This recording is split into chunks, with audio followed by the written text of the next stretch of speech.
So let's now see how we can insert one node at the end of our singly linked list. So previously we have created this linked list where we have 3 nodes with the data points 100, 200 and 300. So here we have only 3 nodes. Let's now see how we can insert another node at the end of our singly linked list, and here we wanted the node to have the data of 400.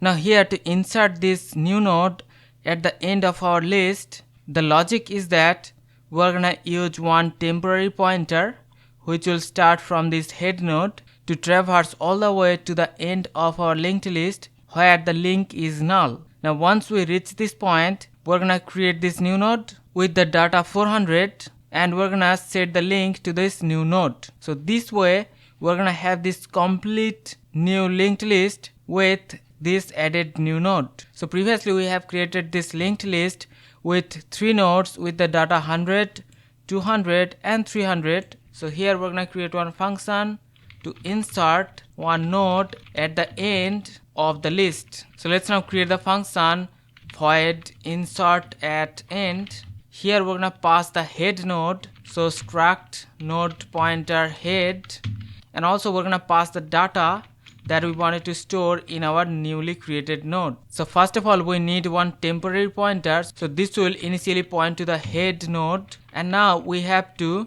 traverse to reach to the last node. So we're gonna use the while loop. So here we're gonna check if temporary link is not equal null. So we're gonna run this while loop as long as the link of the temporary does not equal to null. So here we're gonna shift our temporary to temporary link. So in every iteration we're gonna move our temporary pointer to the next node. So after the end of this loop, our temporary pointer will reach the last node in our list where the link is null. So now we have to create this new node.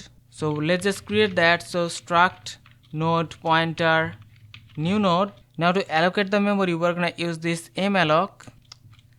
So this new node has been created. Now we can add data and link. So here we're gonna set the data. So new node arrow data. So the data will be the data that we pass as a parameter. And also we're gonna set the link of our new node. So the link will be null. In the new node we have stored the data of 400 and here the link is currently null.